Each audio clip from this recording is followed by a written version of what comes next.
Yeah, Cheyenne talking about. So you can't hear him right now, but Cheyenne's talking about some kind. Oh wait! Oh, yeah. It's like bread, and then there's. Yeah, you're all set. It's like bread, and there's kind of like carrot, like there's like sugar, right? It's kind of like caramelized like brown sugar or something. And there's like a swirl of like some other like some sweet like syrup type deal. So monkey bread or whatever I've heard it at like a couple pizza places is just whatever the sweet things they want to put on pizza dough, basically. It's like elephant ears. Yeah. I mean, I've only had elephant ears with like sprinkles and like or like powdered sugar and cinnamon. I've only ever had elephant ears at the Oregon Zoo. Elephant ears are pretty popular at like most carnivals. Like when I told my mom we were doing Carnival Clash, she was like, "Oh, I can come get an elephant ear," and I was like, "Yeah." How many part? I think they do. And so I was like, "Oh, there you go. Whatever floats your boat." Whatever ears your ear. Yeah. As the kids say. You keep walking around. Well, anyways, we are getting into winners finals. Stiv going Puff. I think we saw this a couple asses ago or something like that. This is just the pick, right? Right? This is just the character? This is Stiv's Falco character? Is just Puff?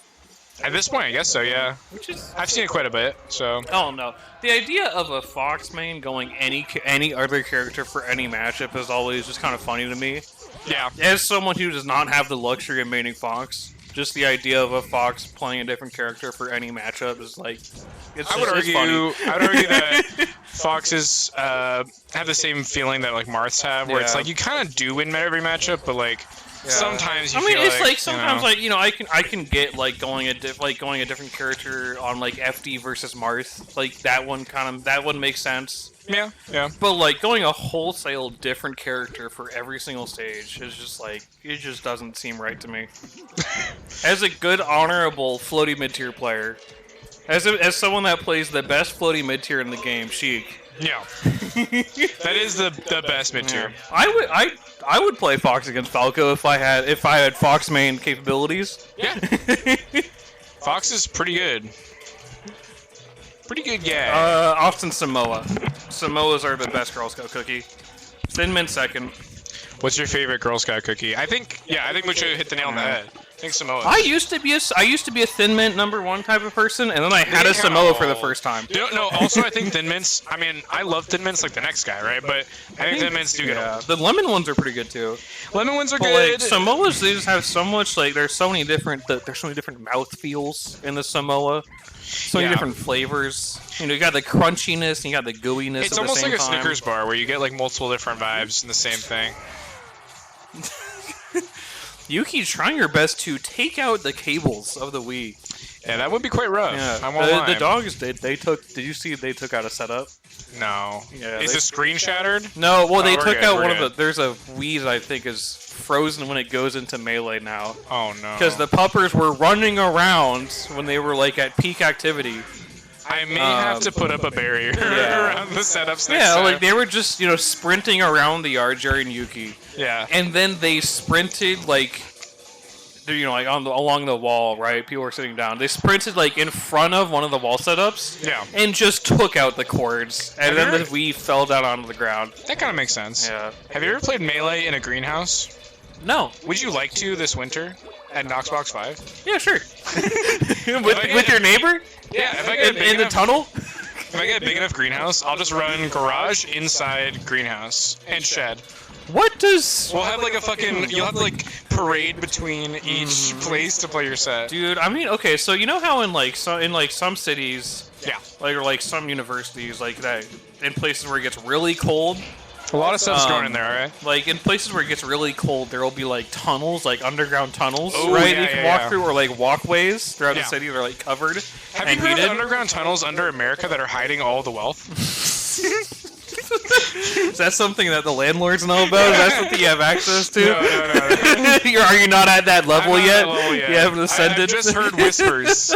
I've heard whispers that if you get to a high enough wealth, you'll have gain access to the tunnels that run under America. Adam might be there right now. Adam, may have, he's been talking. You all may have heard about him talking about the Invisible Yacht Fund, and it is real. That's real? You know, people Finally. people are trying to, make it quiet, but the Invisible Yacht Fund is real, and that is where your entry money is going to when you enter ass. That's good to know.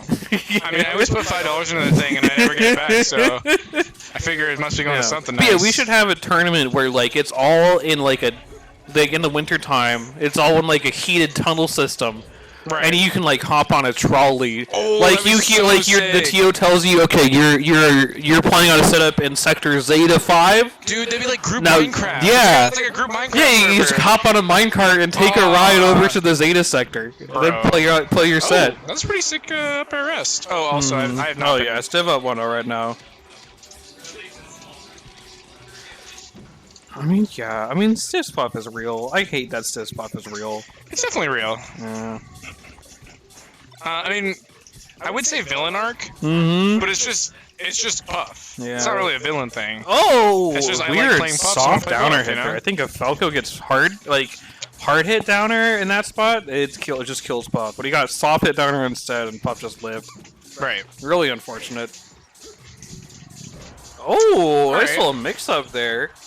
That was pretty Yeah, sexy. that was interesting. I think if Puff was a bit closer to the edge of the platform, I think the runoff that Steven did would push Puff off the platform. With him, yeah. But it just shield poked anyways.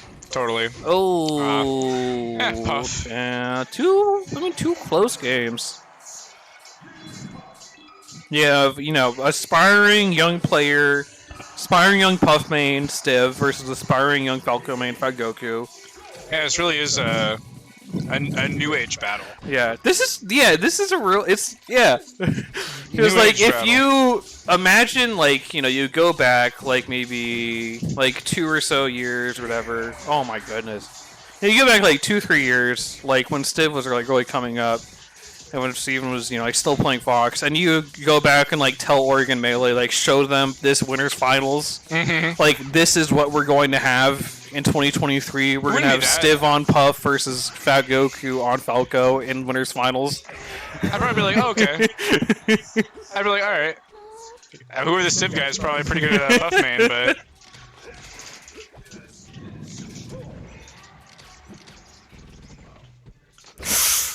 Oh, man. Yeah, that's a tough... That dash attack.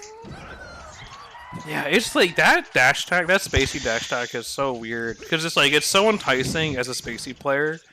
When you hit the dash attack that crosses up the shield, and your opponent can't shield grab it facing you. And then sometimes that happens, where you just cross up into the shield grab, and you get rested for it.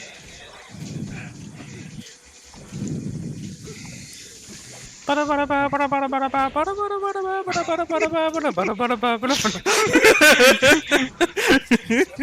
am zonkered, so I appreciate that.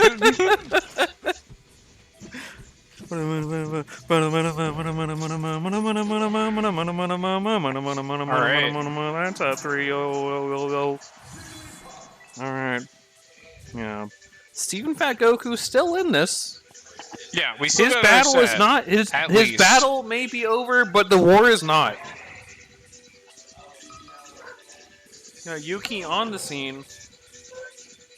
Yeah, Was it a 3-0 for Mustache over Frigid? 3-1, I think.